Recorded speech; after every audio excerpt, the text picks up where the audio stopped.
Hello everyone! Sa ngayon, magtuturo naman po ako kung paano po maglagay ng YouTube banner sa atin pong mga channel. Gamit po ang iPhone. Kasi po magkaiba po kasi yung settings ng iPhone at saka yung Android. So, gamit po ang iPhone sa mga new beginners po dyan.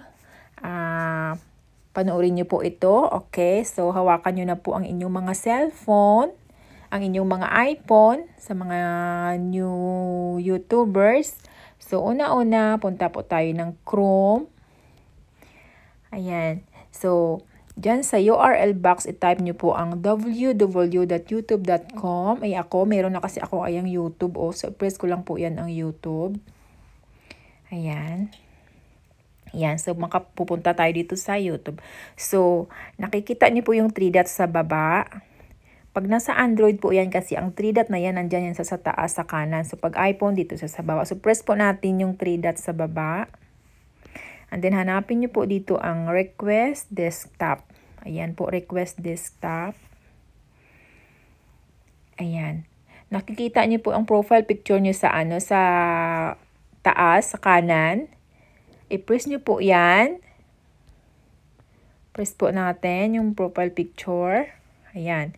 So, ayan, lalabas yung your channel, purchases and membership, YouTube's channel. So, pag Android naman po, i-press niyo po yung your channel. Pero, yung sa iPhone, i-press niyo po ang YouTube Studio.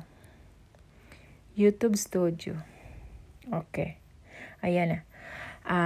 Okay, so, ayan, nakita niyo po yung dalawa niyong profile picture meron sa kaliwa, meron sa kanan. So, yung profile picture niyo po sa kaliwa, 'di ba, may mga drawing siya yung sa ilalim niya. Hanapin niyo po diyan, tingnan niyo po yung stick na parang may star, yung parang magic stick siya. Ayan, i-press niyo po 'yan yung stick na may stars, may 3 star. Ayan yung sa second to the last. 'Yon. Ayan na yung channel customization. So, ayan po yung channel customization. Nakikita nyo po ba? Ayan, under channel customization, makita nyo po ang layout, branding, and basic info. So, i-press po natin yung branding. Ayan na. Ayan. Ayan na yung profile picture. Ayan yung banner image. So, ang sa akin kasi mayroon na po siya. Kaya ang nakalagay dito is change. Ayan ang nakalagay dito is change or remove. So, pag wala pa yan, ang nakalagay dyan is upload a photo. Ganyan. Ganyan lang siya. So, ganyan lang siya kadali, guys. So, sana po may natutunan naman po kayo sa aking mga wala dito, wala doon na mga tutorial.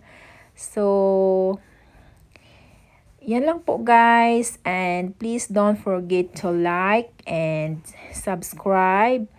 Thank you and have a great day. Bye-bye.